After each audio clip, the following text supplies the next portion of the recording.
বিশ্বের ১ নম্বর super power যুক্তরাষ্ট্র, যার সদর দপ্তর হোয়াইট হাউস, হাজার হাজার মাইল দূরে বসে একটা দেশ হুমকি দিচ্ছে যে তারা এমন মিসাইল বানাচ্ছে যা সরাসরি ওভাল অফিসের ছাদ খুঁড়ে ভেতরে ঢুকবে। শুধু তাই নয়, তারা ক্যামেরার সামনে বুক চিতিয়ে বলছে চোখের বদলে চোখ অনেক হয়েছে, এবার সরাসরি মাথা নেওয়া হবে।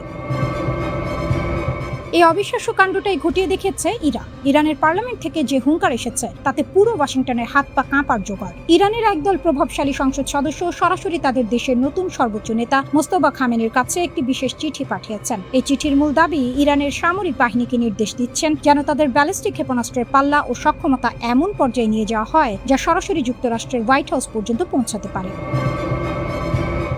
আইন প্রণেতারা সাফ জানিয়ে দিয়েছেন, আমরা আমাদের সামরিক বাহিনী ও প্রতিরক্ষা শিল্পকে ততদিন পর্যন্ত অন্ধের মতো সমর্থন দিয়ে যাব যতদিন না আমাদের মিসাইল খামেনির হত্যাকারীদের অফিস কক্ষে গিয়ে আঘাত হানছে। অর্থাৎ ইরান এখন আর রক্ষণাত্মক নেই। তারা ওয়াশিংটনকে স্পষ্ট বুঝিয়ে দিয়েছে, তোমরা যদি আমাদের নেতাদের ওপর পুরুষোচিত হামলা চালাও তবে তোমাদের সবচেয়ে সুরক্ষিত বাংকারে বসেও তোমরা রেহাই পাবে না। এই চিঠিতে ইরানি সংসদ সদস্যরা মার্কিন নীতি নির্ধারকদের চরিত্র নিয়ে এক মারাত্মক সত্য তুলে ধরেছেন। তারা প্রয়াত বিতর্কিত মার্কিন অপরাধী জেফ্রি এপস্টেইনের প্রসঙ্গ টেনে বলেছেন, এই এপস্টেইন নেটওয়ার্কের অপরাধীরা কোনো আন্তর্জাতিক আইন বা নৈতিকতার তোয়াক্কা করে না। এরা চোরের খনি, এদের সাথে ভদ্রতার ভাষা খাটে না। আর ঠিক এই কারণেই ইরান এখন এক নতুন রণকৌশল হাতে নিয়েছে। সংসদ সদস্যরা হুঙ্কার দিয়ে বলেছেন, শত্রুদের জেনে রাখা ভালো, চোখের বদলে চোখ নেয়ার দিন শেষ। এবার অন্যায় করলে সরাসরি মাথা কেটে নেওয়া হবে। শুধু তাই নয়, ২০১৫ সালের পারমাণবিক চুক্তির তিতকুটে অভিজ্ঞতা থেকে শিক্ষা নিয়ে ইরানি আইন প্রণেতারা স্পষ্ট করে দিয়েছেন যে মার্কিনীদের কোনো ফাঁকা প্রতিশ্রুতিতে তারা আর আঙুল চুষবে না বা বিশ্বাস করবে না, যতদিন না মধ্যপ্রাচ্য থেকে শেষ মার্কিন সেনা প্রত্যাহার হচ্ছে এবং যুদ্ধের সম্পূর্ণ ক্ষতিপূরণ আদায় হচ্ছে, ততদিন ইরান এক চুলও নড়বে না। ইরানের রাষ্ট্রীয় সংবাদ মাধ্যমে Islamic revolutionary guard corps IRGC এক ঐতিহাসিক বিবৃতি জারি করেছে। তারা বুক চিতিয়ে ঘোষণা করেছে যে পারস্য উপসাগরে মার্কিনীদের সমস্ত দাদাগিরি বন্ধ করে দেওয়া হয়েছে এবং শত্রুপক্ষকে এখন ইরানের তৈরি করা নতুন নিয়ম মেনে চলতে বাধ্য করা হচ্ছে। বিশেষ করে হরমুজ প্রণালীর স্মার্ট ব্যবস্থাপনা ও কৌশলগত নিয়ন্ত্রণ এখন পুরোপুরি ইরানের পকেটে। মার্কিন বাহিনী যতই আকাশ কুসুম কল্পনা করুক না কেন, হরমুজ প্রণালীর জলসীমানায় কারোর বিনা অনুমতিতে সুযোগ্য মেদিনী পাওয়ারও সুযোগ নেই। ইরানের সশস্ত্র বাহিনীর জেনারেল স্টাফ এবং খাতাম আল আনবিয়া সেন্ট্রাল হেডকোয়ার্টার্স যৌথভাবে শেষ হুঁশিয়ারি দিয়ে বলেছে, তারা শত্রুকে সম্পূর্ণ ধ্বংস না করা পর্যন্ত এই প্রতিরোধ জারি রাখবে।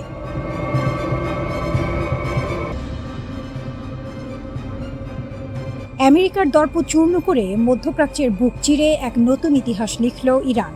পরাশক্তি মার্কিন যুক্তরাষ্ট্রের ৫ম নৌবহরের সদর দপ্তরে ক্ষেপণাস্ত্র হেনে এবং হরমুজ প্রণালীতে রক্তচক্ষু দেখিয়ে তেহরান বুঝিয়ে দিল, দিন বদলেছে। ঘটনার সূত্রপাত কিন্তু এমনি হয়নি। কথায় বলে, অকারণ হিংসা ডেকে আনে ধ্বংস। ইরান শান্ত জল ঘোলা করতে চায়নি। মার্কিন বাহিনী যখন হরমুজ প্রণালীর কাছে একটি ইরানি তেলবাহী ট্যাঙ্কারে প্রথম আঘাত হানে, তখন থেকেই পরিস্থিতি ওলটপালট হতে শুরু করে। মার্কিন যুদ্ধ বিমানের সেই হামলায় ইরানি জাহাজের ইঞ্জিন রুমের ব্যাপক ক্ষতি হয়। কিন্তু কথায় আছে না, সাপের লেজে পা দিলে কামড় খেতেই হয়।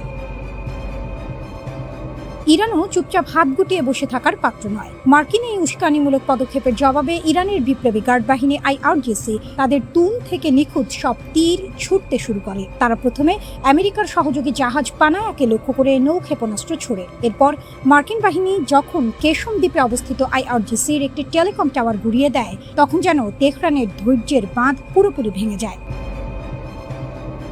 ইটের জবাবে পাটকেলটি কিভাবে মারতে হয়, ইরান তা বিশ্বকে হাতে নাতে দেখিয়ে দিয়েছে। মার্কিন আগ্রাসনের প্রতিশোধ নিতে ইরানের ইসলামিক রিভলিউশনারি গার্ডস বা IRGC একযোগে ড্রোন ও ব্যালিস্টিক ক্ষেপণাস্ত্রের পসার সাজিয়ে বসে। কোনো লুকো ছাপা নয়, একেবারে প্রকাশ্য দিবালোকে তারা আমেরিকার সামরিক ঘাঁটিগুলোকে টার্গেট করে।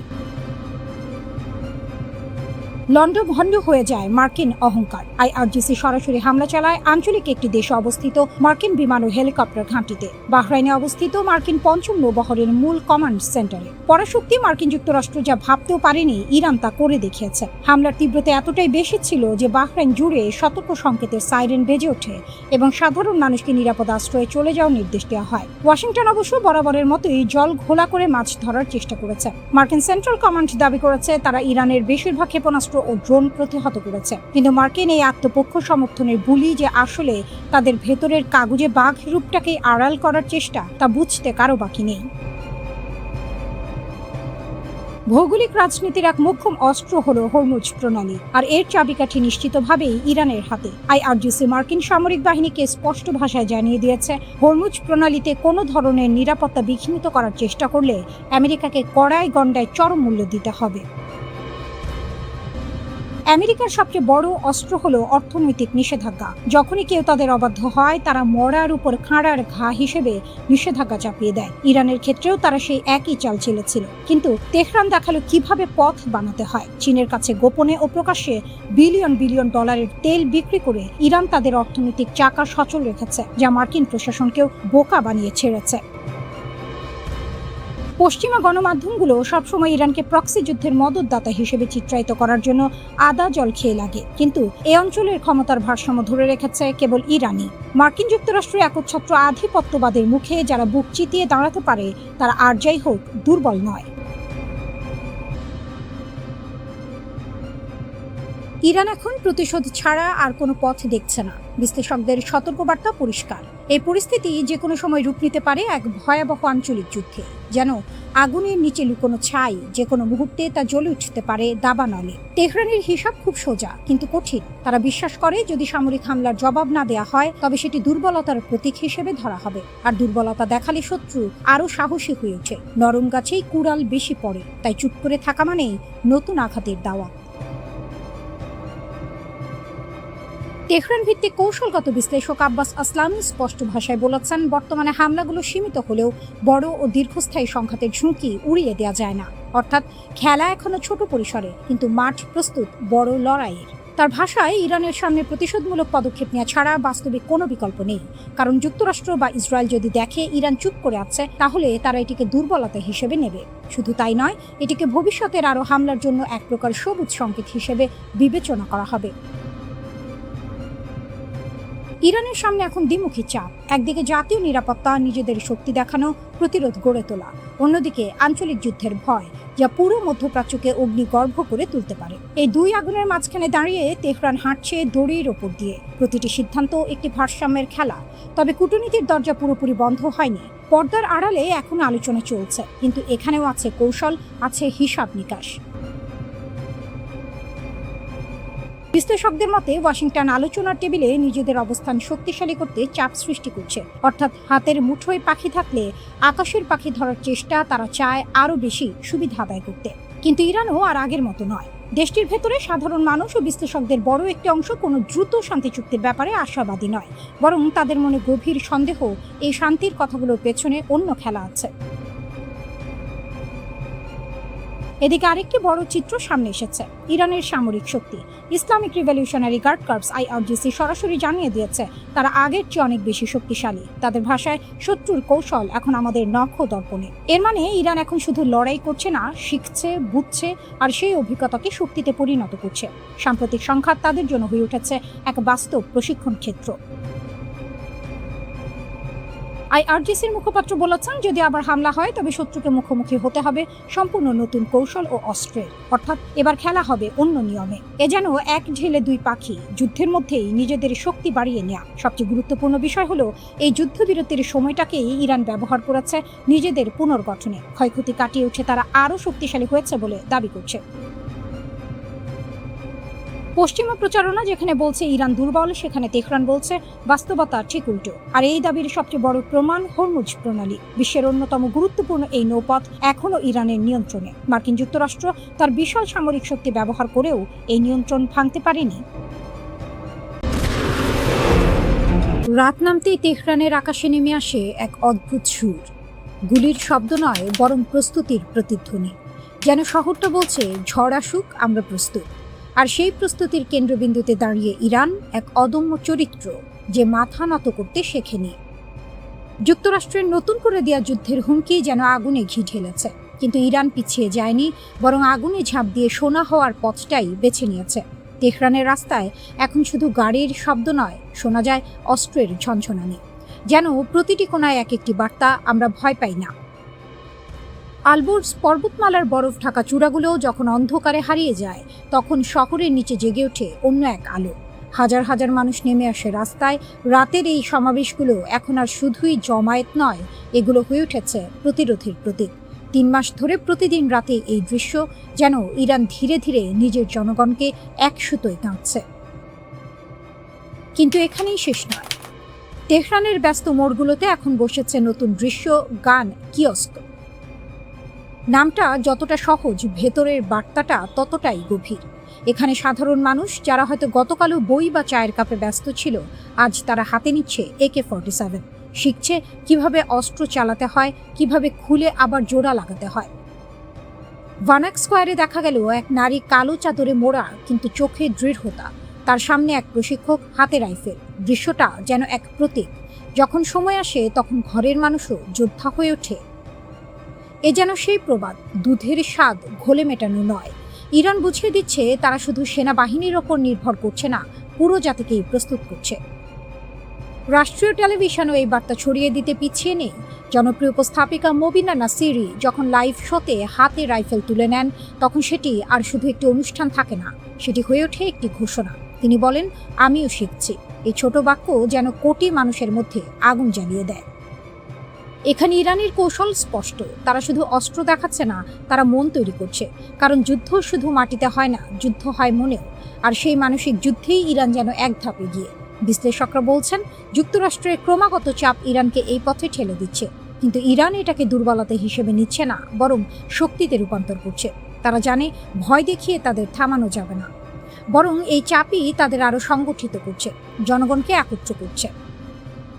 এখন প্রশ্ন, এই প্রস্তুতি কোথায় গিয়ে থামবে? ইসরায়েলে মার্কিন যুদ্ধবিমান নামছে, তেহরানে চলছে অস্ত্র প্রশিক্ষণ। দুই প্রান্তে দুই প্রস্তুতি, মাঝখানে পুরো মধ্যপ্রাচ্য যেন বারুদের স্তূপ। কিন্তু এই উত্তপ্ত পরিস্থিতির মাঝেও ইরান এক বার্তা দিচ্ছে, তারা যুদ্ধ চায় না, কিন্তু যুদ্ধ এলে পিছিয়ে যাবে না। তারা আলোচনায় বসবে, কিন্তু মাথা নত করে নয়।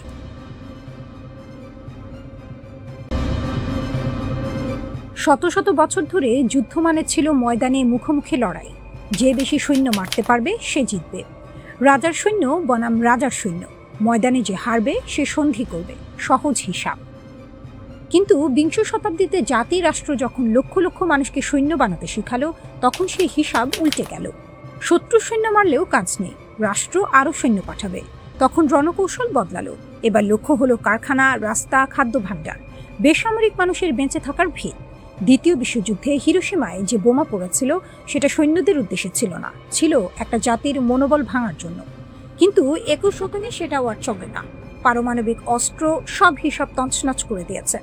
তুমি যদি পরমাণু বোমা ছাড়াও অন্যজন ছুঁবে, পৃথিবী ছাই হয়ে যাবে। ফলে এখন যুদ্ধের নতুন সূত্র হলো, শত্রুকে মারো না, শত্রুর জনগণকে তার সরকারের বিরুদ্ধে খেপিয়ে তোলো। অর্থনীতি পঙ্গু করো, সমাজের ভেতরে বিভেদের আগুন জ্বালাও, ক্ষুধা দাও, হতাশা দাও, অবিশ্বাস দাও। জনগণকে দিয়ে এই রাষ্ট্রকে ভাঙাও। ইরানের বিরুদ্ধে আমেরিকা ঠিক এই খেলাই খেলছে। কিন্তু ইরান কেন এই যুদ্ধের নায়ক, সেটা বুঝতে হলে একটু পেছনে যেতে হবে। ফরাসি বিপ্লবের আগে রাষ্ট্র মানে ছিল রাজার সম্পত্তি, প্রজারা ছিল সেই সম্পত্তির অংশ। কিন্তু রুশো এসে বললেন, না, মানুষ স্বাধীনভাবে জন্মায়, ঈশ্বর তাকে স্বাধীনতা দিয়েছেন, তাহলে সে কেন রাজার দাস হবে? সে সমাজে যোগ দেয় আরও মুক্ত হওয়ার জন্য, আরও দাস হওয়ার জন্য নয়। এই ধারণাটা ছিল বারুদের মতো। ফ্রান্সের সাধারণ নাগরিকরা এই বিশ্বাস বুকে নিয়ে যুদ্ধে নামলো এবং ইউরোপের পেশাদার ভাড়াটে সৈন্যদের ধুলোয় মিশিয়ে দিল। কারণ ভাড়াটে সৈন্য লড়ে মাইনের জন্য, মরতে রাজি নয়। কিন্তু যে মানুষ বিশ্বাসের জন্য লড়ে, সে মৃত্যুকেও পরোয়া করে না। ফ্রান্সকে দেখে বাকি ইউরোপও শিখল। জার্মানি গড়ল তার নিজস্ব জাতীয়তাবাদ, ভাষা, সংস্কৃতি, রক্তের বন্ধনে, লোহা আর রক্তের তত্ত্ব। এই জাতীয়তাবাদের ঢেউয়ে ইউরোপ হয়ে উঠল পৃথিবীর সবচেয়ে শক্তিশালী অঞ্চল। কিন্তু সেই একই শক্তি দুটো বিশ্বযুদ্ধ ডেকে আনলো। কোটি কোটি মানুষ মরল, ইউরোপ ক্লান্ত হয়ে পড়ল। সেই শূন্যস্থানে এলো আমেরিকা। আমেরিকার খেলা। আমেরিকার জাতি রাষ্ট্রের তত্ত্বটা একেবারে আলাদা। ফ্রান্সের সামাজিক চুক্তি নয়, জার্মানির রক্তের বন্ধন নয়, আমেরিকা বানালো একটি খেলা। সংবিধান হলো খেলার নিয়ম, সরকার হলো মাঠের রেফারি, আর নিয়মটা সহজ, যে কেউ আসো, পরিশ্রম করো, ধনী হও। যত বেশি খেলোয়াড় তত বেশি সম্পদ। দ্বিতীয় বিশ্বযুদ্ধের পর আমেরিকা এই খেলা ছড়িয়ে দিল সারা পৃথিবীতে, ইউরোপে, জাপানে, এশিয়ায়। সোভিয়েত ইউনিয়নের পতনের পর বাঁধা আর রইল না। গোটা পৃথিবী এক খেলার মাঠ হয়ে গেল, যার নাম বিশ্বায়ন। কিন্তু খেলার ফলাফল কি হলো? সম্পদ জমল মুষ্টিমেয় কিছু মানুষের হাতে, বাকি সবাই ডুবল ঋণের সমুদ্রে। ইরান কেন দাঁড়িয়ে আছে? ইরান এই খেলায় যোগ দেয়নি, দেয়নি কারণ সে বুঝেছে এই খেলায় জিতলেও হারতে হয়। আমেরিকার অর্থনৈতিক ফাঁদে পা দিলে একদিন না একদিন সেই ফাঁদ শক্ত হবে। তার বদলে ইরান বেছে নিয়েছে ভিন্ন পথ, নিজের পায়ে দাঁড়ানোর পথ, প্রতিরোধের পথ। ইরান এখনো দাঁড়িয়ে, কারণ রুশোর সেই পুরনো সত্যটা এখনো কাজ করে, যে মানুষ বিশ্বাসের জন্য লড়ে তাকে শুধু অর্থনৈতিক চাপে ভাঙা যায় না। মধ্যপ্রাচ্যের উত্তপ্ত বালিয়াড়িতে এখন একটাই নাম প্রতিধ্বনিত হচ্ছে, ইরান, যারা ইতিহাসের অগ্নি পরীক্ষায় বারবার উত্তীর্ণ হয়েও কখনো মাথা নোয়ায়নি। ইসরায়েল এবং মার্কিন যুক্তরাষ্ট্রের আগ্রাসনের মুখে ইরান আজ কেবল একটি রাষ্ট্র নয়, বরং একটি অকুতোভয় দুর্গ। দেশটির অলিগলি থেকে শুরু করে রাজপথ সর্বত্রই এখন প্রতিরোধের সুর। যখন চারদিকে যুদ্ধের দামামা, তখন ইরান দেখিয়ে দিল তারা কেবল কথার ফুলঝুরি ছড়ায় না, বরং হাতে কলমে জবাব দিতে জানে। ইরানের প্রতিরক্ষা মন্ত্রণালয়ের সাম্প্রতিক ঘোষণা অনুযায়ী দেশের 3 কোটি নাগরিক তাদের মাতৃভূমি রক্ষায় মরণপণ লড়াই করতে প্রস্তুত। একে নিছক পরিসংখ্যান ভাবলে ভুল হবে। সাম্রাজ্যবাদী শক্তিগুলো যখন ভেবেছিল ইরানকে ভেতর থেকে ভেঙে চুরমার করে দেবে, ঠিক তখনই ইরানের সাধারণ মানুষ প্রাচীরের মতো দাঁড়িয়ে তাদের সব ষড়যন্ত্রকে গলার কাঁটা বানিয়ে দিয়েছে। ইসরায়েল আর যুক্তরাষ্ট্রের মতো শক্তিগুলো যখন ঘোলা পানিতে মাছ শিকারের চেষ্টা করছে, তখন ইরানের এই গণজাগরণ যেন তাদের সব সমীকরণ তছনছ করে দিচ্ছে। ইরান কেবল মাঠের শক্তিতেই অজেয় নয়, তাদের প্রযুক্তিগত সক্ষমতাও এখন বিশ্বকে অবাক করার মতো। ৯,০০০টি দেশীয় কোম্পানির সমন্বয়ে গড়া তাদের প্রতিরক্ষা নেটওয়ার্ক যেন এক সোনায় সোহাগা। যখন শত্রুরা মনে করে ইরান কোণঠাসা, তখনই দেশটি তাদের অব্যবহৃত মিসাইল সক্ষমতা ও সমর শক্তির দাপট দেখিয়ে দেয়। হরমুজ প্রণালীর মতো গুরুত্বপূর্ণ জলপথকে নিজেদের বজ্র মুষ্টিতে রেখে ইরান বুঝিয়ে দিয়েছে মগের মূল্য গড়ার দিন ফুরিয়ে যাচ্ছে। তাদের পররাষ্ট্রনীতি এখন এক অনন্য উচ্চতায়, তারা কাউকে এক চুলো ছাড় দিচ্ছে না। কূটনীতির টেবিলে যখন যুক্তরাষ্ট্র আলিয়ার পেছনে ছুটছে, ইরান তখন নিজের অবস্থানে পাথরের মতো অটল। মার্কিন দূত কুশনার বা উইটকফ যাই আসুক না কেন, ইরানের মেরুদণ্ড শক্ত। ওয়াশিংটন যখন দিশেহারা হয়ে নিজেদের ব্যর্থতাকে ঢাকার জন্য বিভ্রান্তি ছড়াচ্ছে, তেহরান তখন সুসংহত ও ঐক্যবদ্ধ।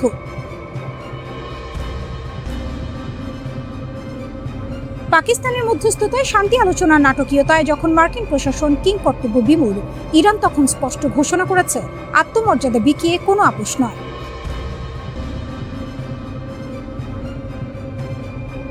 আমেরিকার হাড় ভাঙার শব্দ শোনার হুঁশিয়ারি দিয়ে ইরানের নেতারা প্রমাণ করেছেন তারা কেবল রক্ষক নন, তারা এক ভয়ঙ্কর সুন্দর শক্তির প্রতিরূপ। ইসরায়েল এবং মার্কিন জোটের জন্য ইরান এখন এক দাঁত ভাঙা জবাব দিয়ে দাঁড়িয়ে আছে। তাদের এই লড়াই কেবল অস্ত্র বা মিসাইলের নয়, এটি টিকে থাকার, নিজের সার্বভৌমত্ব রক্ষার এক মহাকাব্য। ইরান বিশ্বকে দেখিয়ে দিয়েছে শক্তিশালী প্রতিপক্ষের সামনেও মাথা উঁচু করে কিভাবে বাঁচতে হয়। তারা জানে ষড়যন্ত্রের জাল কতই না গভীর, কিন্তু তাদের অদম্য জেদ ও জাতীয় ঐক্যের সামনে সব সাম্রাজ্যবাদী স্বপ্ন ধূলিসাৎ হতে বাধ্য। ইরান আজ কেবল মধ্যপ্রাচ্যের মোড়ল নয়, বরং শোষিত ও সংগ্রামী দেশগুলোর জন্য এক অঘোষিত প্রেরণা। যারা বারবার ইরানকে দাবিয়ে রাখার চেষ্টা করেছে, তারা এখন বুঝতে পারছে আগুনে হাত দিলে কি পরিণতি হয়। তেহরান আজ ইসরায়েল ও ওয়াশিংটনের চোখ রাঙানিকে তুচ্ছ করে নিজের শর্তে বিশ্ব রাজনীতি পরিচালনা করছে। এটি ইরানের বিজয়, এটি তাদের বীরত্ব, যাকে পৃথিবীর কোনো শক্তি রুখতে পারবে না।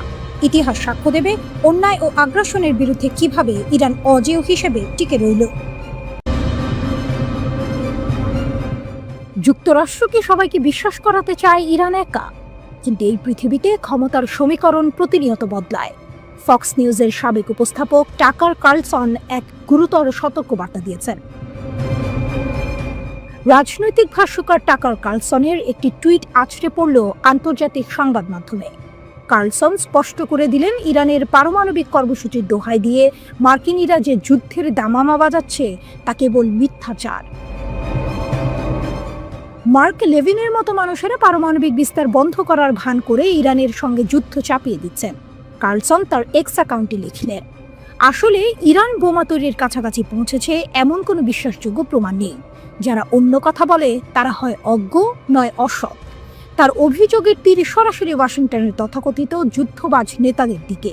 তিনি দাবি করলেন, ইরান পারমাণবিক বোমা বানাচ্ছে না কারণ তারা জানে যদি বানাতো তাহলে মার্কিন যুক্তরাষ্ট্র তৎক্ষণাৎ যুদ্ধ শুরু করে দেবে, আর ইরান এতটা বোকা নয় যে নিজেদের ধ্বংস ডেকে আনবে। কিন্তু তাহলে কেন এই যুদ্ধের উন্মাদনা? কার্লসনের মতে আসল উদ্দেশ্য ভিন্ন। আসল লক্ষ্য হলো শাসন ব্যবস্থা পরিবর্তন। তিনি জোর দিয়ে বললেন, তরুণ আমেরিকানদের আবারও মধ্যপ্রাচ্যে ঠেলে দেওয়া হচ্ছে আরেকটি সরকার উৎখাত করার জন্য। কিন্তু আমেরিকা বিদেশি নেতাদের উৎখাত করে যতবার সফল হয়েছে তার চেয়ে বেশিবার বিপর্যয় ডেকে এনেছে। তিনি বললেন, আমেরিকানদের কাছে শাসন ব্যবস্থা পরিবর্তন এখন বিপর্যয়ের সমার্থক। তাই আসল উদ্দেশ্য লুকিয়ে রেখে তারা ইরান বোমা বানাচ্ছে, এই মিথ্যা ভীতি ছড়াচ্ছে। তারা বলবে ইরানের মতো দেশ কখনোই বোমা রাখতে পারে না। তারা লস অ্যাঞ্জেলসে পারমাণবিক হামলা চালাবে। আমাদের এখনই পদক্ষেপ নিতে হবে। কার্লসনের কণ্ঠস্বরে তীব্র শ্লেষ। কার্লসন থামলেন না। তিনি আমেরিকার জন্য একটি ভয়াবহ চিত্র তুলে ধরলেন।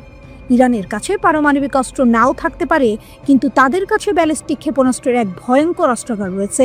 তিনি সতর্ক করলেন, এই ক্ষেপণাস্ত্রগুলো পারস্য উপসাগরে অবস্থিত মার্কিন সামরিক স্থাপনা, আমেরিকার মিত্র দেশগুলো এবং গুরুত্বপূর্ণ জ্বালানি অবকাঠামোকে লক্ষ্য করে রাখা হয়েছে। কার্লসন আরও বললেন, ইরানের সঙ্গে যুদ্ধের প্রথম সপ্তাহে হাজার হাজার আমেরিকান নিহত হতে পারে। আমাদের অর্থনীতি ভেঙে পড়তে পারে, কারণ তেলের দাম আকাশচুম্বী হবে।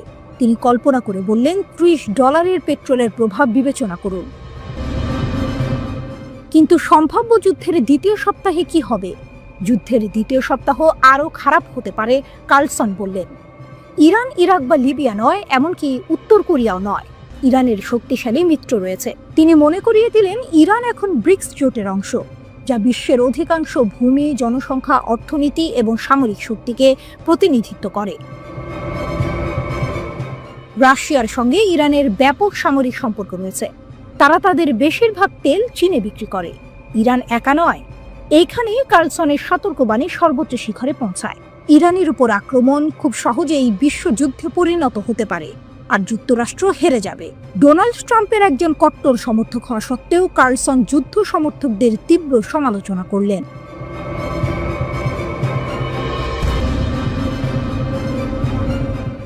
আন্তর্জাতিক মঞ্চে যখন ইরান তার পারমাণবিক কর্মসূচি নিয়ে কোণঠাসা, ঠিক তখনই পর্দার আড়াল থেকে উঠে এলো এক জোরালো কণ্ঠস্বর। বিশ্বজুড়ে যখন ইরানের পারমাণবিক কর্মসূচি নিয়ে উদ্বেগ আর নিষেধাজ্ঞার কালো মেঘ, তখন রাশিয়া সরাসরি তেহরানের পক্ষে দাঁড়ালো। ক্রেমলিনের মুখপাত্র দিমিত্রি পেসকভ স্পষ্ট ভাষায় জানালেন, মস্কো চায় ইরানের পারমাণবিক ইস্যুর শান্তিপূর্ণ সমাধান হোক এবং তেহরানের বৈধ অধিকার রক্ষা করা হোক। রাশিয়ান সংবাদ সংস্থা তাস এই খবরটি নিশ্চিত করে। এ যেন কোনো থ্রিলার সিনেমার মোড় ঘোরানো মুহূর্ত। পেসকভ বলেছেন, আমরা ইরানের পারমাণবিক সমস্যা শান্তিপূর্ণভাবে সমাধানের প্রচেষ্টাকে সম্পূর্ণভাবে সমর্থন করি। বিশ্বের প্রতিটি রাষ্ট্রেরই শান্তিপূর্ণ পারমাণবিক শক্তি ব্যবহারের অধিকার আছে এবং এটি আন্তর্জাতিক পরমাণু শক্তি সংস্থা ও বৈশ্বিক সম্প্রদায়ের কড়া নজরদারিতে হওয়া উচিত। তিনি আরও যোগ করেন, এই ধরনের কর্মসূচি বিশ্বের অনেক দেশেই পরিচালিত হচ্ছে এবং আমরা বিশ্বাস করি ইরান সহ সব দেশের এই অধিকার থাকা উচিত। এখানেই আসে গল্পের আসল টুইস্ট। রাশিয়া ইরানের সরকারি বিবৃতির ওপর আস্থা রাখছে, যেখানে তেহরান বলছে তাদের পারমাণবিক কর্মসূচির পেছনে কোনো সামরিক উদ্দেশ্য নেই। পেসকভ বলেছেন, ইরানের বিরুদ্ধে পারমাণবিক অস্ত্র তৈরির যেসব অভিযোগ রয়েছে, আমরা সেসব বিষয়ে ইরানের সরকারি বিবৃতিকে প্রধান ভিত্তি হিসেবে দেখি। ইরান পরমাণু অস্ত্র তৈরির কোনো পরিকল্পনা বা ইচ্ছা রাখে না। তাদের এই অবস্থানকেই আমরা গ্রহণ করি। কিন্তু পশ্চিমাদের প্রশ্ন, এই শান্তিপূর্ণ পারমাণবিক কর্মসূচি কতটা নিশ্চিত করবে যে ইরান কখনোই পারমাণবিক অস্ত্রের দিকে ঝুঁকবে না? এদিকে ইরান যুক্তরাষ্ট্র পারমাণবিক আলোচনার প্রেক্ষাপটেও নতুন কিছু তথ্য সামনে এসেছে, যা পরিস্থিতিকে আরও জটিল করে তুলেছে। মার্কিন প্রেসিডেন্ট ডোনাল্ড ট্রাম্প এর আগে দম্ভ করে বলেছিলেন, যুক্তরাষ্ট্র ইরানকে ইউরেনিয়াম সমৃদ্ধির অনুমতি দেবে না। কিন্তু মার্কিন সংবাদ মাধ্যম এক্সিওস জানায়, চলতি বছরের 30 মে ওয়াশিংটনের পক্ষ থেকে ইরানকে একটি প্রস্তাব দেওয়া হয়েছে, যেখানে সীমিত পরিসরে ইউরেনিয়াম সমৃদ্ধির অনুমতি দেওয়ার কথা বলা হয়েছে। এই খবরটা যেন কোনো থ্রিলার সিনেমার ক্লাইম্যাক্সের আগে আসা অপ্রত্যাশিত তথ্য। ওমানের মধ্যস্থতায় ইরান ও যুক্তরাষ্ট্রের মধ্যে রোমে অনুষ্ঠিত হয় 5ম দফা আলোচনা। ওমানের পররাষ্ট্রমন্ত্রী বদর আল বুসাইদি জানান, কিছু অগ্রগতি হয়েছে, তবে তা এখনও চূড়ান্ত নয়। ইরানের প্রধান আলোচক ও পররাষ্ট্রমন্ত্রী আব্বাস আরাকচি আশাবাদ ব্যক্ত করে বলেছেন, আরও 1 বা 2 রাউন্ড আলোচনার মধ্য দিয়ে আমরা ইতিবাচক সমাধানে পৌঁছাতে পারব। বিশ্লেষকদের মতে, রাশিয়ার এই অবস্থান আন্তর্জাতিক অঙ্গনে ইরানকে কূটনৈতিকভাবে শক্তিশালী করছে এবং পারমাণবিক ইস্যুতে মধ্যপ্রাচ্যে উত্তেজনা প্রশমের পথ খুলে দিতে পারে। শান্তিপূর্ণ পারমাণবিক উন্নয়নের পক্ষে রাশিয়ার সরাসরি সমর্থন ইরানের জন্য যেমন কৌশলগত সুবিধা তৈরি করেছে, তেমনি এটি ভবিষ্যতের আলোচনায় একটি ভারসাম্যপূর্ণ পরিবেশ গঠনে সহায়ক হতে পারে। কিন্তু এই গল্পের শেষ কোথায়? একদিকে যখন রাশিয়া ইরানের পাশে দাঁড়িয়ে শান্তিপূর্ণ পারমাণবিক অধিকারের কথা বলছে, অন্যদিকে যুক্তরাষ্ট্র সীমিত সমৃদ্ধির প্রস্তাব দিচ্ছে। ইরান কি শেষ পর্যন্ত তার পারমাণবিক উচ্চাকাঙ্ক্ষা ত্যাগ করবে?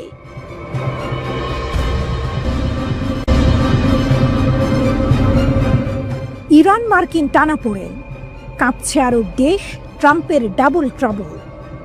মধ্যপ্রাচ্যের আকাশে এখন চরম উত্তেজনা। একদিকে ইসরায়েল মুখিয়ে আছে ইরানের পারমাণবিক স্থাপনায় হামলা চালানোর জন্য, অন্যদিকে যুক্তরাষ্ট্রের ওপর চাপ বাড়াচ্ছে তিন গুরুত্বপূর্ণ আরব দেশ, সৌদি আরব, কাতার এবং সংযুক্ত আরব আমিরাত। তাদের একটাই দাবি, ইরানে হামলা নয়। কিন্তু কেন এই তিন দেশ ইরানের পক্ষে ব্যাট করছে? উত্তরটা কিন্তু মোটেও ইরানকে বাঁচানোর জন্য নয়, বরং নিজেদের অস্তিত্ব রক্ষার তাগিদে। কাঁচের ঘরে মার্কিন সেনা, কেন এত ভয়?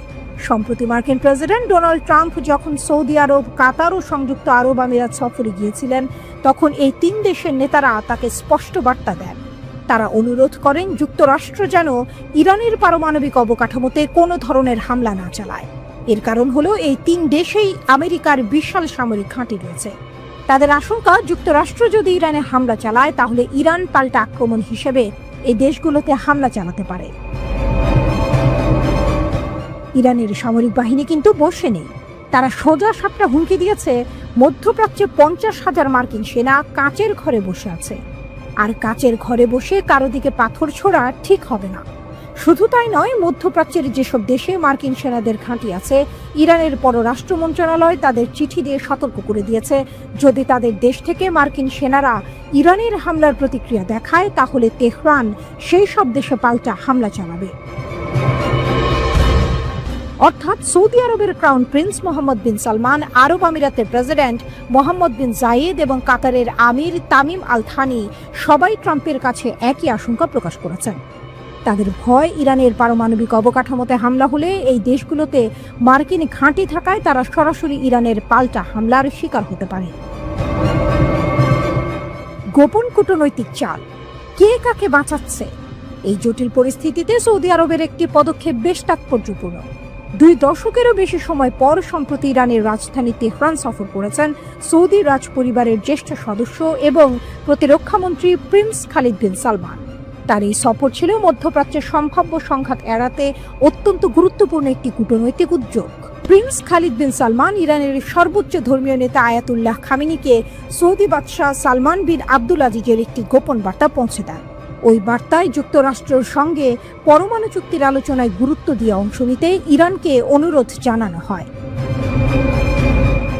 এই ঘটনা থেকে বোঝা যায়, আরব দেশগুলো যুক্তরাষ্ট্রের ওপর চাপ সৃষ্টি করার পাশাপাশি নিজেদের মতো করেও উত্তেজনা প্রশমনের চেষ্টা করছে। তারা চায় না এই অঞ্চলে কোনো বড় ধরনের সংঘাত শুরু হোক, যার সরাসরি প্রভাব তাদের উপর পড়বে।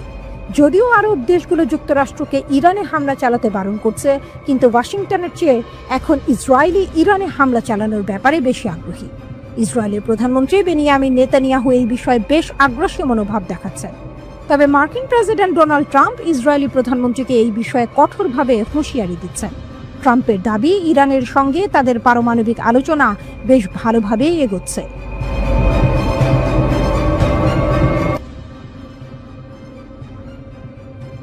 বিশ্ব এখন ইরানের ওপর যুক্তরাষ্ট্র ও ইসরায়েলের কড়া নজরদারি দেখছে, কিন্তু পর্দার আড়ালে নীরবে গড়ে উঠছে এক শক্তিশালী জোট।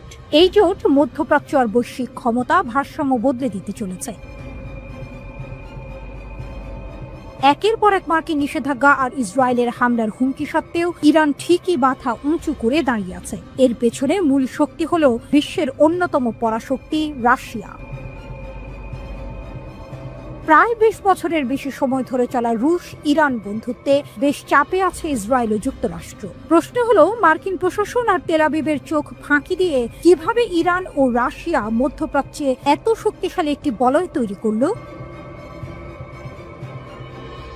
ইরান আর রাশিয়ার সামরিক সম্পর্ক আমরা যা ভাবি তার চেয়েও অনেক গভীর। গত 10 বছরে মস্কো আর তেহরান মিলে এক শক্তিশালী সামরিক জোট তৈরি করেছে। যুক্তরাষ্ট্র সহ পশ্চিমাদের নিষেধাজ্ঞা উপেক্ষা করে 2016 সালে রাশিয়া ইরানকে আধুনিক S-300 ক্ষেপণাস্ত্র প্রতিরক্ষা ব্যবস্থা দিয়েছে। এর ফলে ইরান ইসরায়েলি সহ শত্রুদের ছোড়া ক্ষেপণাস্ত্র নিমেষেই গুঁড়িয়ে দেওয়ার ক্ষমতা অর্জন করেছে। শুধু তাই নয়, চলতি বছরের শুরুতেই রাশিয়ার তৈরি অত্যাধুনিক যুদ্ধ বিমান সুখোই Su-35 ইরানের সামরিক বাহিনীর হাতে এসেছে, যা ঘন্টায় 3600 কিলোমিটার পথ পাড়ি দিতে পারে। ইসরায়েলের প্রধানমন্ত্রী বেনিয়ামিন নেতানিয়াহুর সামরিক আস্তানা চোখের পলকেই ধ্বংস করতে সক্ষম এই যুদ্ধ বিমান।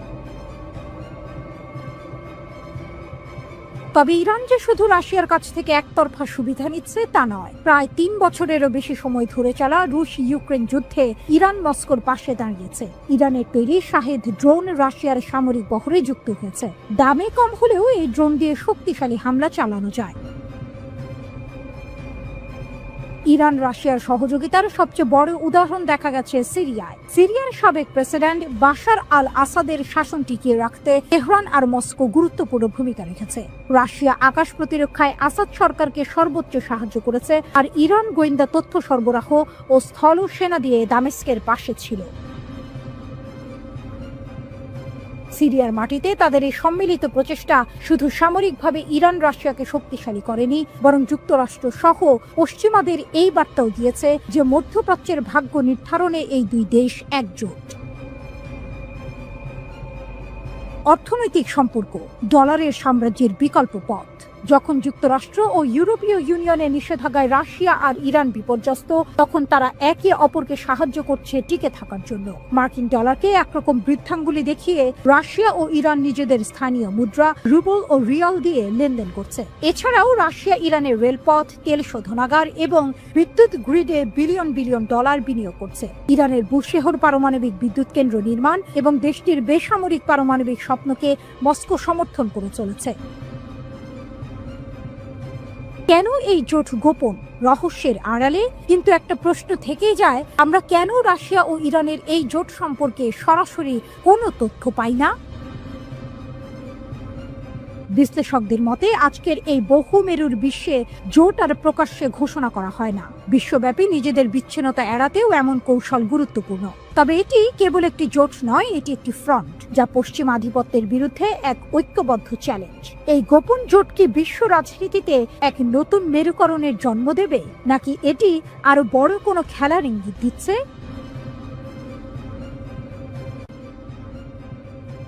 আলোচনার আলো নিভে গেল, ঝড় উঠল ইউরোপে। ইরান কি তবে পারমাণবিক অস্ত্রের দোরগোড়ায়? সব ছিল ঠিকঠাক, আলোচনা বসবে সেটাও জানা ছিল। মধ্যস্থতাকারীরা তৈরি ছিলেন, সময় চূড়ান্ত হয়ে গিয়েছিল প্রায়। চতুর্থ দফার আলোচনার জন্য সাজানো হয়েছিল কূটনৈতিক টেবিল। কিন্তু ঠিক শেষ মুহূর্তে যেন কেউ আলো নিভিয়ে দিল। বাতিল হয়ে গেল সেই বহু প্রতীক্ষিত বৈঠক। ইরান ও যুক্তরাষ্ট্র, দুই শত্রু, দুই ইতিহাস আর দুই শক্তিধর। বহু বছর ধরে সম্পর্কের আগুন জ্বলছে ধিকি ধিকি। আর এবার যখন আসা যাচ্ছিল, আলোচনার আলো ফুটছিল দিগন্তে, তখনই হঠাৎ সেই আলো নিভে গেল এক অজানা বাতাসে। প্রশ্ন উঠছে, এটা কি শুধুই দুর্ঘটনা, নাকি এর পেছনে লুকিয়ে আছে কোনো গভীর রাজনৈতিক ঝড়? সেই ঝড়ের শব্দ কি পৌঁছে গেছে ইউরোপ পর্যন্ত? গত 3 সপ্তাহে পরপর 3টি পরোক্ষ বৈঠক হয়েছে যুক্তরাষ্ট্র ও ইরানের মধ্যে। স্থান ওমান ও ইতালি। আলোচনার বিষয়বস্তু ছিল 2টি: যুক্তরাষ্ট্রের নিষেধাজ্ঞা তুলে নেওয়া এবং ইরানের পারমাণবিক কর্মসূচি নিয়ে স্পষ্ট সিদ্ধান্ত। প্রথম, দ্বিতীয় এবং তৃতীয় দফায় দুই পক্ষই সন্তুষ্টি জানিয়েছিল। সবাই বলেছে আলোচনা ছিল গঠনমূলক ও ইতিবাচক। ইরান জানায় চতুর্থ দফার জন্য সব প্রস্তুতি নেওয়া হয়েছে। ওমান, যুক্তরাষ্ট্র ও ইরান 3 পক্ষই ছিল রাজি। তারিখও ঠিক ছিল, এপ্রিলের শেষ সপ্তাহে বসবে বৈঠক। কিন্তু তখনই আসে এক অপ্রত্যাশিত ঘোষণা। কারিগরি ও যৌক্তিক কারণে বৈঠক স্থগিত। এই ঘোষণার পরপরই বদলে গেল পুরো দৃশ্যপট। আলোচনা স্থগিতকরণ নিয়ে যেমন প্রশ্ন উঠেছে, তেমনি ইউরোপে ছড়িয়ে পড়েছে নতুন আতঙ্ক। বিশেষ করে ফ্রান্স দাবি করছে ইরান গোপনে পারমাণবিক অস্ত্র বানানোর পথে অনেক দূরে এগিয়ে গেছে।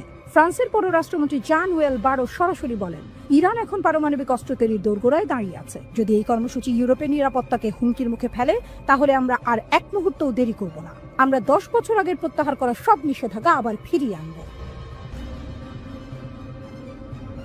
গত 28 এপ্রিল জাতিসংঘ নিরাপত্তা পরিষদের একটি গোপন বৈঠকে ফরাসি পররাষ্ট্রমন্ত্রী বারো বলেন, ইরানের কাছে বর্তমানে 6000 কিলোগ্রামেরও বেশি সমৃদ্ধ ইউরেনিয়াম রয়েছে, যা 2015 সালের পরমাণু চুক্তির নির্ধারিত সীমার প্রায় 30 গুণ বেশি। তিনি সতর্ক করে বলেন, এখন ইরানের ব্রেকআউট টাইম অর্থাৎ বোমা তৈরি করতে যত সময় লাগে তা 1 বছর আগে কয়েকদিনে নেমে এসেছে। বারো আরও দাবি করেন, ইরানের পারমাণবিক অগ্রগতি শুধু নিজস্ব প্রয়োজনে নয়, বরং তাদের দূরপাল্লার ক্ষেপণাস্ত্র কর্মসূচি ও মধ্যপ্রাচ্যের সশস্ত্র গোষ্ঠীগুলোর প্রতি সমর্থনের অংশ হিসেবেই দেখা হচ্ছে। তবে তিনি জোর দিয়ে বলেন, ইরানের পারমাণবিক সমস্যার কোনো সামরিক সমাধান নেই, কূটনৈতিক পথই একমাত্র বিকল্প যদি ইরান তা বেছে নেয়। নিষেধাজ্ঞার ব্যাপারে ফ্রান্সের হুমকির জবাব তেহরান থেকে ঝড়ের মতো। ইরানের পররাষ্ট্র মন্ত্রণালয়ের মুখপাত্র ইসমাইল বাঘাই বলেন, ফ্রান্স যা বলেছে তা সম্পূর্ণ ভিত্তিহীন। তারা ইচ্ছাকৃতভাবে সংঘাত তৈরি করতে চাইছে। এই ধরনের বক্তব্য আন্তর্জাতিক কূটনীতির জন্য অপমানজনক। আর জাতিসংঘে ইরানের স্থায়ী প্রতিনিধি আমির সাইদ ইরানি বললেন, এই হুমকি আসলে জাতিসংঘ সনদের সরাসরি লঙ্ঘন। এটি চাপ তৈরি করে আলোচনাকে ধ্বংস করার একটি অপচেষ্টা। তেহরান আবারও বলছে, তাদের পারমাণবিক কর্মসূচি সম্পূর্ণ শান্তিপূর্ণ। তারা কোনো পারমাণবিক বোমা বানাতে চায় না। কিন্তু পশ্চিম দুনিয়া, বিশেষ করে যুক্তরাষ্ট্র ও ইউরোপ, সেই কথায় ভরসা রাখতে পারছে না। ইরানের পররাষ্ট্রমন্ত্রী আব্বাস আরাকচি জানিয়েছেন, আমরা আলোচনার মাধ্যমে সমস্যার সমাধান চাই। ইউরোপীয় ত্রয়ী, যুক্তরাজ্য, ফ্রান্স ও জার্মানির সঙ্গে আমরা নতুন করে আলোচনার দিনক্ষণ নির্ধারণ করব। আলোচনা বন্ধ, অভিযোগ শুরু, উত্তেজনা বাড়ছে। আলোচনার মঞ্চ ফাঁকা হলেও পর্দার পেছনে চলছে এক অদৃশ্য কূটনৈতিক লড়াই।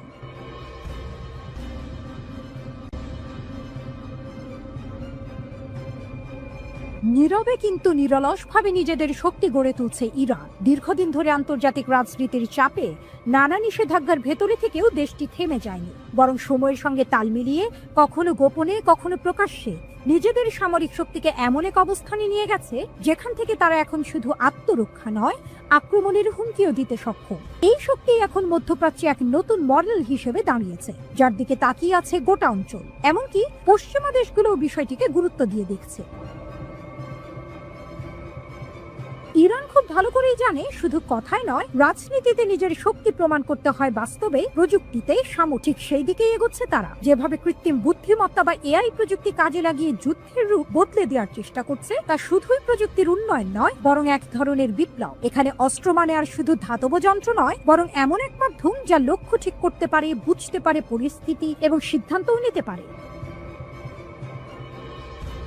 এই নতুন ধরনের অস্ত্রগুলো এখনো প্রকাশ্যে আসেনি, তবে এদের উপস্থিতি যেন এক অদৃশ্য ভয়ের মতো প্রতিপক্ষের মনে গেঁথে গেছে। আগে যেখানে ইরান কেবল আত্মরক্ষায় মনোযোগী ছিল, এখন তারা ধীরে ধীরে আক্রমণাত্মক অবস্থানে চলে যাচ্ছে। আজকের ইরান এমন অবস্থানে পৌঁছেছে যেখানে তারা শত্রুর গতিবিধি আগে থেকেই বুঝে নিতে পারে এবং প্রতিরোধের আগেই পাল্টা কৌশল ঠিক করে ফেলতে পারে। ইরানের সেনাবাহিনীর কাজের ধরনও আগের তুলনায় অনেক বদলে গেছে। এখন তারা শুধু অস্ত্র নয়, সঙ্গে করে নিচ্ছে আগাম প্রস্তুতির মনস্তত্ত্ব। গোয়েন্দা প্রযুক্তিতেও তারা অনেক উন্নতি করেছে। দেশের ভেতরে এবং সীমান্তে ছড়িয়ে থাকা নজরদারি ইউনিটগুলো প্রতিনিয়ত তথ্য সংগ্রহ করছে। এই নজরদারি একদিকে যেমন দেশের নিরাপত্তা নিশ্চিত করছে, তেমনি শত্রু চোখের সামনে না থাকলেও তাদের উপস্থিতির ছায়া শনাক্ত করতে শিখছে। এটি এমন এক মানসিক খেলা যেখানে শত্রু চোখে না পড়লেও আপনি তার নজরে আছেন। তবে শুধু প্রযুক্তি দিয়েই নয়, ইরান তাদের মনোবল এবং আত্মবিশ্বাসের মাধ্যমেও বার্তা দিচ্ছে। তাদের সামরিক মহড়া, যুদ্ধ জাহাজ, শহীদ বাঘেরির মতো জাহাজ নির্মাণ, সাইবার ইউনিটের কাজ, সব মিলিয়ে ইরান দেখাচ্ছে যে তারা এখন আর কোনোভাবেই দুর্বল নয়, তারা এখন চ্যালেঞ্জ নিতে তৈরি।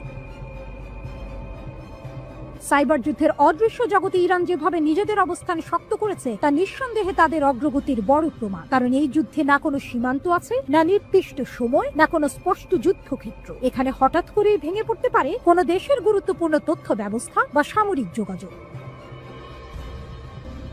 ইরানের আধুনিক যুদ্ধ জাহাজ শহীদ বাঘেরি যেন এক ভ্রাম্যমান বিপ্লব। এই জাহাজ একা একাধিক যুদ্ধ করতে পারে, ড্রোন ছুঁড়তে পারে, ক্ষেপণাস্ত্র নিক্ষেপ করতে পারে, আবার সমুদ্রপথে নজরদারিও চালাতে পারে। এটি শুধু একটি জাহাজ নয়, বরং এক চলমান সতর্কবার্তা।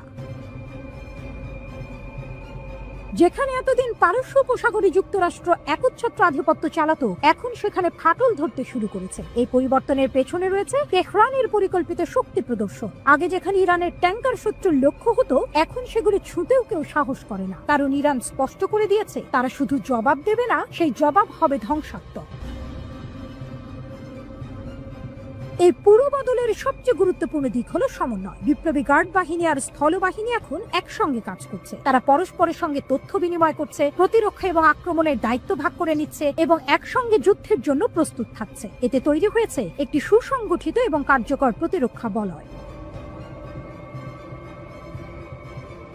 তবে এখানে প্রশ্ন ওঠে, এই প্রস্তুতি কি শুধুই আত্মরক্ষার জন্য নাকি আরো বড় কিছু আসছে? যদিও ইরান বলছে তারা শান্তি চায়, বিশ্লেষকরা মনে করেন এই শান্তি রক্ষার পেছনে যে অগ্নিসংযোগ হচ্ছে তা যে কোনো সময় ছড়িয়ে পড়তে পারে। পারস্য উপসাগর এখন আর কেবল এক জলপথ নয়, এটা এখন হয়ে উঠেছে ক্ষমতার লড়াইয়ের এক উত্তপ্ত কেন্দ্র। এখানে যে কোনো সময় সংঘর্ষ শুরু হতে পারে, যার প্রভাব ছড়িয়ে পড়বে পুরো অঞ্চল জুড়ে, এমনকি তার বাইরে। তেহরান এখন এমন একটি জায়গায় দাঁড়িয়ে আছে যেখানে তারা কেবল অস্ত্রের নয়, নিজেদের অবস্থান, দৃষ্টিভঙ্গি ও আত্মবিশ্বাসে দেখাচ্ছে। যেন তারা বলছে, আমরা যুদ্ধ চাই না, কিন্তু যদি যুদ্ধ আসে আমরাই আগে প্রস্তুত হব। এই আত্মবিশ্বাস, এই প্রস্তুতি, এই নীরব বিপ্লবী আজ তেহরানকে এক নতুন আদর্শে পরিণত করেছে।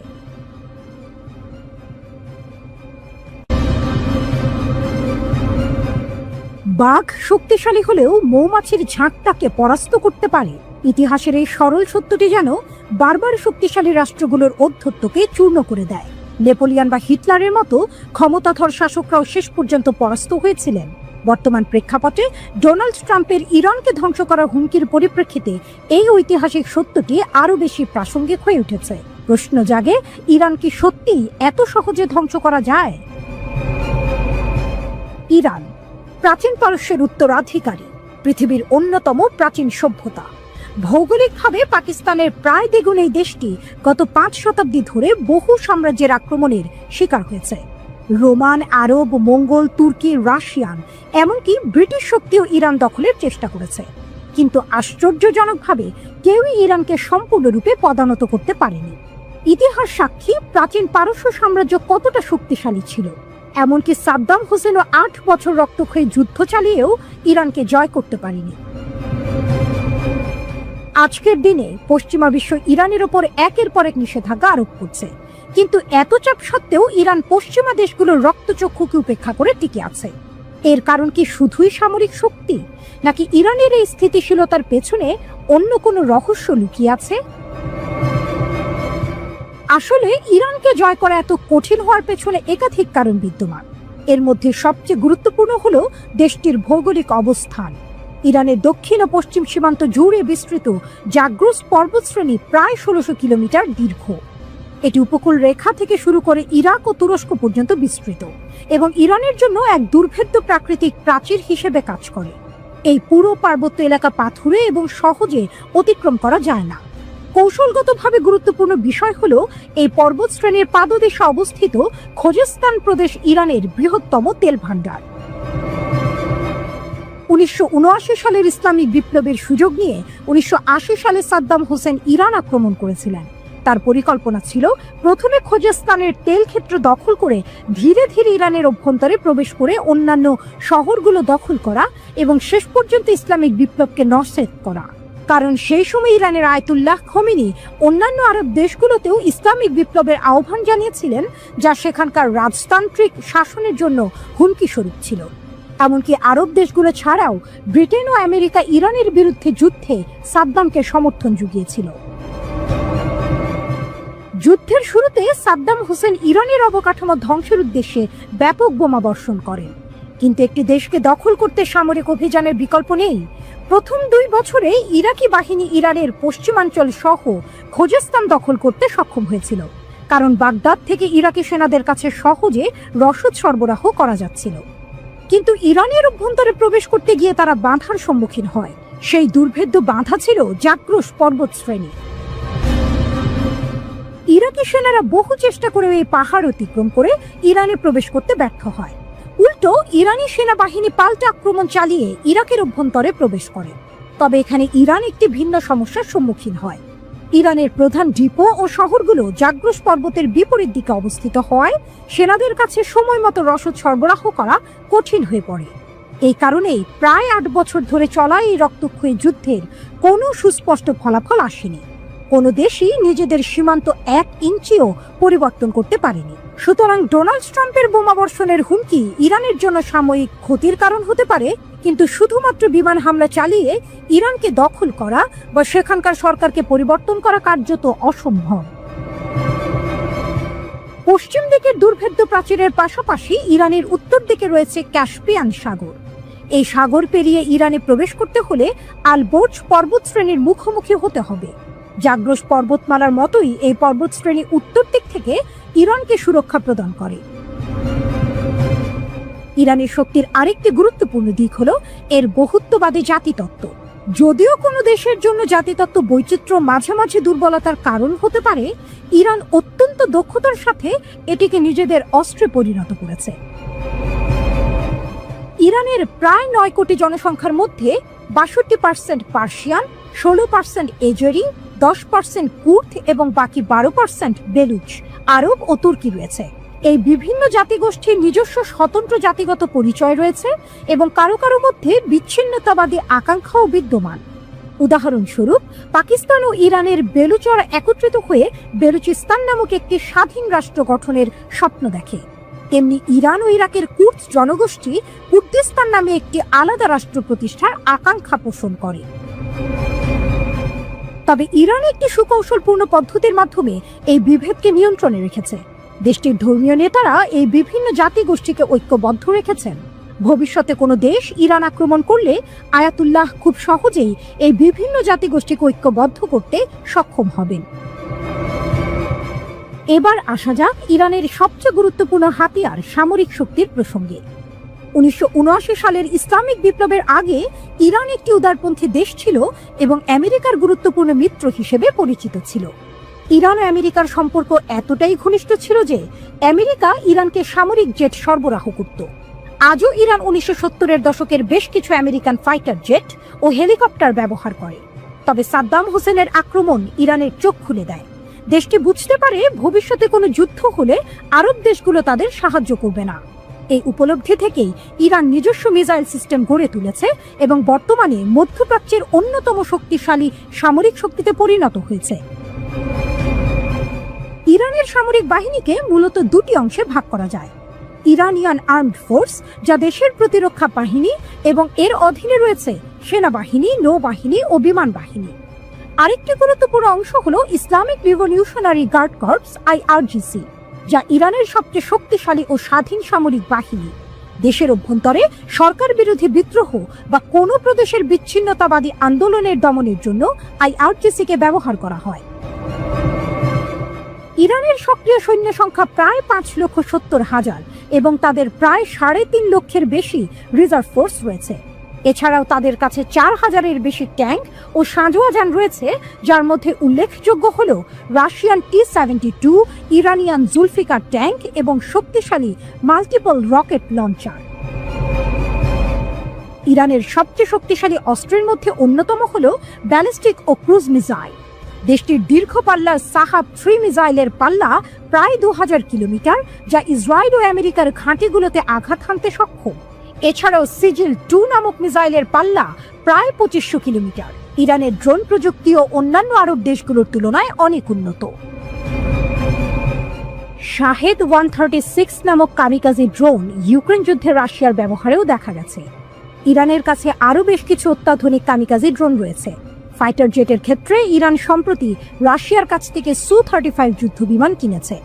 আকাশ প্রতিরক্ষা ব্যবস্থার মধ্যে ইরানের কাছে S-300-এর মতো উন্নত মিসাইল ডিফেন্স সিস্টেমও রয়েছে। দেশটির নৌবাহিনীও যথেষ্ট শক্তিশালী এবং কাস্পিয়ান সাগর থেকে শুরু করে ওমান উপসাগর ও পারস্য উপসাগরে ইরানের নৌবাহিনীর শক্তিশালী উপস্থিতি সবসময় বিদ্যমান। ইরানের সামরিক শক্তির বাইরেও দেশটির কৌশলগত অবস্থান অত্যন্ত গুরুত্বপূর্ণ। হরমুজ প্রণালী ও বাব এল মান্দেব প্রণালী, এই দুটি জলপথ বিশ্বের অন্যতম গুরুত্বপূর্ণ বাণিজ্য পথ ইরানের মিসাইল রেঞ্জের মধ্যে অবস্থিত। আজকের দিনে ইরানের উপর কোনো রকম আক্রমণ হলে ইরান সম্ভবত এই দুটি জলপথ বন্ধ করে দিয়ে বিশ্ব বাণিজ্যকে থমকে দিতে পারে। ইরানের আরেকটি গুরুত্বপূর্ণ কৌশল হলো এক্সিস অফ রেজিস্ট্যান্স। ইসলামিক বিপ্লবের পর ইরান বুঝতে পেরেছিল টিকে থাকতে হলে তাদের আদর্শ বাইরের দেশগুলোতেও ছড়িয়ে দিতে হবে। কারণ ইরান ও তার প্রধান শত্রু ইসরায়েলের মধ্যবর্তী দেশগুলো ছিল আরব রাষ্ট্র এবং এরা একসময় ইরানের বিরুদ্ধে যুদ্ধে সাদ্দাম হোসেনকে সাহায্য করেছিল। তাই ইসরায়েল ও ওই আরব দেশগুলোকে মোকাবেলা করার জন্য ইরান এমন একটি পরিকল্পনা গ্রহণ করে যার মাধ্যমে তারা তাদের শত্রুদের ক্রমাগত হুমকির মুখে রাখতে পারে। ইরান সেই সমস্ত গোষ্ঠীগুলোকে সমর্থন করে যারা ইসরায়েলের বিরোধিতা করে, যেমন ফিলিস্তিনের হামাস, লেবাননের হিজবুল্লাহ, সিরিয়ার ফাতেমিয়া ব্রিগেড, ইরাকের প্রতিরোধ যোদ্ধা ও ইয়েমেনের হুথি। এই পুরো নেটওয়ার্কটি এক্সেস অফ রেজিস্ট্যান্স নামে পরিচিত, যদিও আমেরিকা এটিকে এক্সেস অফ ইভেল বা শয়তানের অক্ষ বলে অভিহিত করে। ইরান পারমাণবিক বোমা তৈরির খুব কাছাকাছি পৌঁছে গেছে বলে মনে করা হয়। এই কারণেই আমেরিকা ও ইসরায়েল বারবার ইরানকে এই পথে বাধা দেওয়ার চেষ্টা করছে। যদি আমেরিকা ইরানের ওপর বোমা হামলা শুরু করে, তবে ইরান সম্ভবত তাদের পারমাণবিক বোমা তৈরির প্রক্রিয়া আরও দ্রুত করবে, যা শেষ পর্যন্ত ইরানকে একটি পারমাণবিক শক্তিধর রাষ্ট্রে পরিণত করতে পারে। ভূরাজনৈতিক প্রেক্ষাপটে আরও কিছু বিষয় বিবেচনা করা প্রয়োজন। আজকের বিশ্বে এমন কিছু দেশ রয়েছে যারা ইরানের ধ্বংস চায় না, যার মধ্যে রাশিয়া ও চীন অন্যতম। মধ্যপ্রাচ্যে আমেরিকার প্রভাব কমানোর ক্ষেত্রে ইরান একটি মধ্যস্থতাকারী শক্তি হিসেবে কাজ করে। তাই ভবিষ্যতে ইরানের ওপর আক্রমণ হলে রাশিয়া, চীন, এমনকি উত্তর কোরিয়াও ইরানকে সাহায্য করতে পারে। এমনকি ভারতের জন্য ইরানের শান্তি বজায় থাকা অত্যন্ত জরুরি। ভারত ভবিষ্যতে ইউরোপ ও ভারতের মধ্যে একটি অর্থনৈতিক করিডোর তৈরি করতে চায় এবং সেই করিডোরের বাণিজ্য পথ ইরানের ওপর দিয়েই যাবে। এছাড়াও ভারত ইরানের চাবাহার বন্দরে বিপুল পরিমাণ অর্থ বিনিয়োগ করেছে। ভবিষ্যতে ভারত ইরান থেকে সস্তা তেল কিনতে আগ্রহী, যা ভারতীয় অর্থনীতিতে সহায়ক হবে। ভৌগোলিক অবস্থান, প্রক্সি যুদ্ধ এবং সামরিক শক্তির দিক থেকে ইরান নিঃসন্দেহে একটি শক্তিশালী দেশ, কিন্তু যুদ্ধের ময়দান সবসময় অপ্রত্যাশিত। তাবড় তাবড় সামরিক জেনারেলদের পরিকল্পনা ও প্রকৃত যুদ্ধে ব্যর্থ হতে দেখা যায়। আজ আমেরিকা ইরানের ওপর বোমা বর্ষণ করলে ইরান তার কতটা জবাব দিতে পারবে বা তাদের অর্থনীতি কতটা ভেঙে পড়বে তা অনুমান করা কঠিন। রাশিয়া যখন ইউক্রেন আক্রমণ করেছিল, তখন অনেকেই ভেবেছিল এই যুদ্ধ দীর্ঘস্থায়ী হবে না। 3 বছর পরেও সেই যুদ্ধ চলছে। এমনকি আমেরিকাও ভিয়েতনাম ও আফগানিস্তানে পরাজয়ের শিকার হয়েছে। সাদ্দাম হোসেন কেন ইরানের উপর আক্রমণ করেছিলেন, সেই ইতিহাসও আমাদের মনে রাখা প্রয়োজন। সুতরাং ডোনাল্ড ট্রাম্পের হুমকি সত্ত্বেও ইরানকে ধ্বংস করা সহজ হবে না। দেশটির ভৌগোলিক বৈশিষ্ট্য, শক্তিশালী সামরিক বাহিনী এবং আঞ্চলিক মিত্রদের সমর্থন ইরানকে একটি কঠিন প্রতিপক্ষ হিসেবে প্রতিষ্ঠিত করেছে। শেষ পর্যন্ত কি ঘটবে তা সময় বলবে, তবে ইরানের দীর্ঘ ও কঠিন ইতিহাস প্রমাণ করে এই প্রাচীন সভ্যতা সহজে নতি স্বীকার করার পাত্র নয়।